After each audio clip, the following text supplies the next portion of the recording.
talk to you about equipment. It's long overdue. I've been meaning to do it for ages, and we've had no end of our wonderful customers getting a bit confused and not really sure what they're supposed to be using on their dogs or what to use for the best for their dogs. So I'm just going to give you a brief and quite quick lowdown.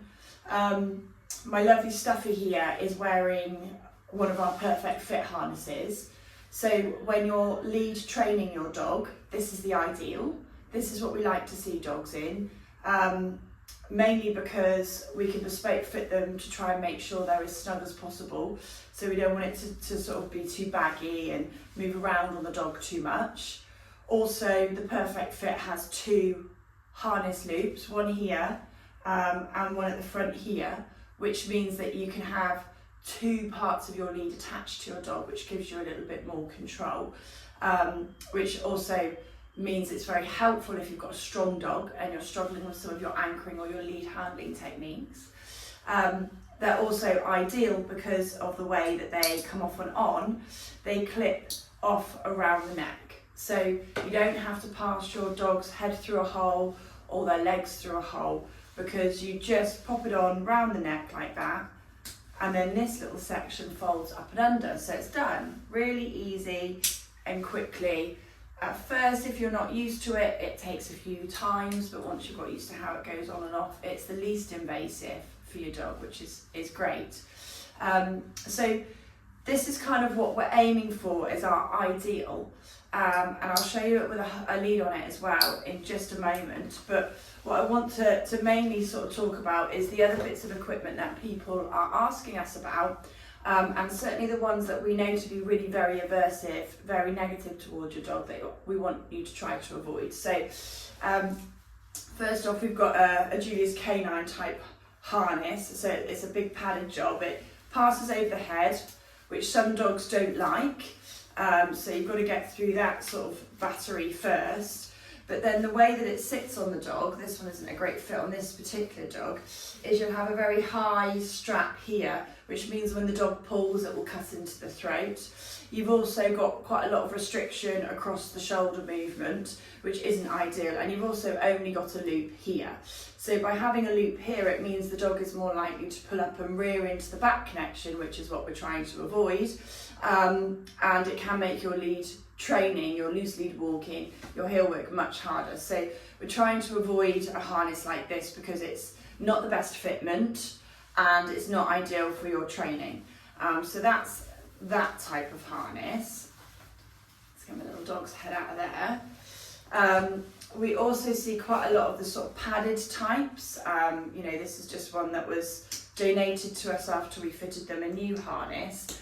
And it does clip around the neck, but it's also got this big bit of Velcro. Now, a lot of dogs don't like this sort of deal every time you've got to put the harness off.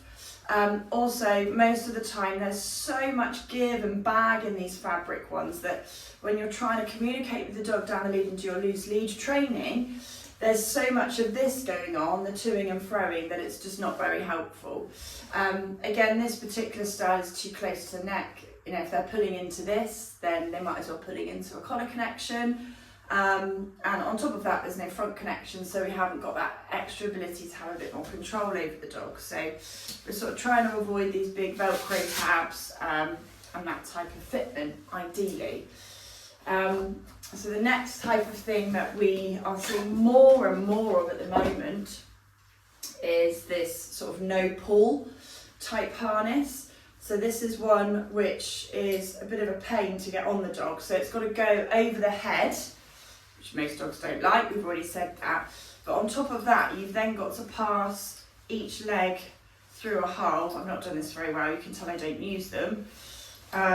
So they've got to put their legs through the holes like that, and then you end up sort of stringing the dog up here. You can move this bit closer, like so. And it does, this one, actually have a front connection as well. So because it goes over the head, it's difficult to adjust these straps to make this tight and snug, which means you're getting all sorts of movement and bag. You've also got a really long section here, which is likely to bag up. if the dog is pulling. And also, every time the dog really pulls into the harness, which they will if they see something exciting, this pulls up really tight behind the front legs. Now, they have added this extra bit of coverage here now, but in all honesty, it's still going to be painful. It's still going to be, at the very least, uncomfortable, and that's not really how we want to be training. You've also got this extra bit that when your lead is attached, I've never understood this bit like drops here, so it's really difficult for your dog on your end of the lead over here to kind of know what you're thinking, because you've got all of this weight between here where your actual harness sits on your dog. So, you know, we want a lead that attaches to the dog, ideally, not sort of a foot away from it. And additionally, if this isn't tight enough, it's really easy for most dogs to just pass those legs back out again. So really trying to avoid a harness like this that gets tighter, restricts. It's very difficult to get a decent fitting. Most are poorly fitted. There's not enough adjustability, it's not snug enough to the dog's body, and it's also not going to allow you to communicate effectively and efficiently with your dog about what it is you want them to do on the other end of that lead. This sort of pulley system is not what we're aiming for, and we really don't want to be causing discomfort, because then your dog's not going to want to walk with you, it's not going to want to walk near you with your lead. You know, there's all of those aspects that we kind of have to be considering. So that's that type of harness to avoid. Last one really is the nose collar. So seeing lots more of these at the moment. You know, I get it when it's frustrating and you've got a really strong dog. So the nose collar isn't a muzzle, it sits over the top of the nose. This isn't the best size for this particular dog. And it goes over the back of the neck, sits behind the ears. You then attach here. And then there is an extra little loop, trigger hook here that attaches to your collar as a safety connection. Now, if your dog has been desensitized to wearing one of these and efficiently, so it doesn't try to rub all the time and pull the nose collar off. If your dog is 60 kilos and you weigh 9.5 stone, or you've had a broken elbow in the past, you can't physically hold your dog on any other piece of equipment, that's when we might consider something like this, those types of scenarios. However, with the opportunity to use something like a dual connection harness, which I'll show you again just now, there's so many other ways to train your dog without causing discomfort or having to tether them via their nose, that we really want to go down those avenues first and know that actually that's not a feasible option for this person and their dog. So it's not something that I would say you can never use. I would just say it's not your first option, and if we can avoid putting something over the dog's face, then we absolutely should. Mainly because if they pull, they suddenly see a dog they want to say hi to, or if they're reactive, they see a dog they're scared of, and they suddenly yank. That is what happens, and you get lots of potential damage to their neck, around their nasal area. You know, all of these structures are so vulnerable that we want to try to avoid them if we absolutely can. But they are there as an option, but it should be done under supervision and guidance from a qualified trainer and behaviourist to make sure that it's the right choice for your dog and that your dog is happy to wear them as well. You see other types of nose collars, such as figure of eights, where they wrap around the nose in a slip lead kind of fashion. I don't own one of those, I really don't want to go out and purchase one. And that's an absolute flat no on my part. One of the brands out there is actually marketed as a gentle collar for them, and they're really not, because if you've got something that actually tightens around the face, which is how it kind of works, it goes around the nose and the back of the neck, and then you have your attachment here that tightens if the dog pulls. Now that is definitely going to cause discomfort at the very, very least, and it's going to cause a negative association with their collar and their handler, and potentially the thing that they want to sniff as well. So again, that's something that we want to really try to avoid where possible. So the reason why we like these types of harnesses, and the reason why we we pick these out of all the possible options, We can stock them all if we wanted to. These are the ones we've chosen to stock, we've chosen to train up to fit in, is because you've got so much adjustability. So they come in sort of 3 sections. You've got adjustability around the neck, most have adjustability under the chest, you've got adjustability up behind the front legs, so you've got lots of options. You use a training lead with dual hooks, you put one on the back, you put one on the front. And to use these very efficiently, you should always have a shorter attachment at your front connection. So if you're holding and anchoring here, if the dog goes to pull, they will end up turning to face you. Now you will get with some, if they've got very deep chest, you'll get some slippage of this connection a little bit from side to side, but we are aiming for that slippage from side to side to be the bare minimum. If you don't have all of this adjustability on the harness, you'll probably end up with a harness that's sitting right across the end of the shoulder, which is not what we're aiming to do. We don't want to put too much pressure on the dog. We don't want to cause discomfort wherever physically possible. And this type and style of harness is usually the best way to achieve that whilst lead training. This isn't going to fix your lead walking. All on its own might help. But you still have to then train them to walk nice and close. You have to train them to be motivated. You have to train them to come away from distractions and not go and try and hunt for leaves and pine cones or whatever else.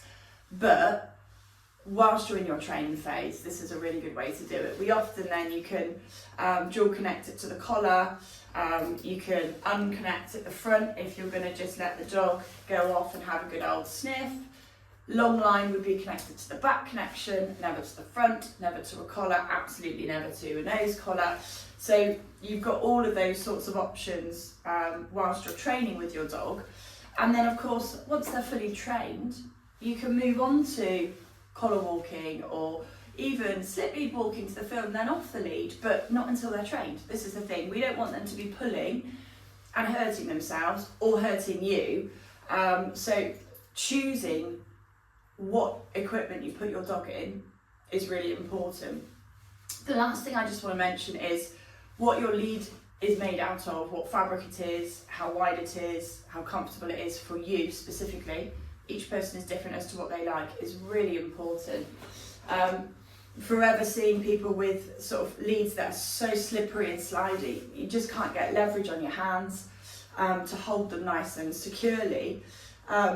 So if you feel like your lead is uncomfortable, if you feel like it doesn't allow you to grip and to anchor and to make sure the dog knows what you're doing at your end of the lead, my advice to you is go out and buy a new one. Even if that lead is the prettiest lead in the world and it cost you 30 quid, I would still go and buy a new one, because you're never going to train your dog with a lead like that.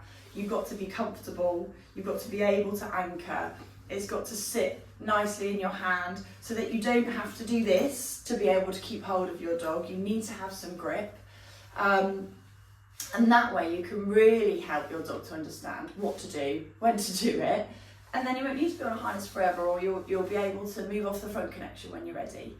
From there, if you've got any questions about what equipment you should choose, I just say pop in. If you're not local, drop us a message, and then we can help you select the best equipment for your dog, even if that means take a video or a photo of your dog in their equipment and send it to us, and we will tell you, actually, that bit doesn't fit right, you need this type of harness, or you need this type of adjustment on it, because right down to the fitment of the physical equipment that you've got on your dog, it's absolutely essential. Use a nose collar that's too big or too small, it won't work. Use a harness that's too big or too small, it won't work. So the fitment has to be right as well, because that will help for you and your dog to be able to communicate efficiently. If the harness is slopping around, if the lead is sliding around in your hands, you're never going to be able to get there. So it's absolutely essential. It's the first thing, got to get it right. So let us know how you're getting on, and of course drop us any questions that you might have.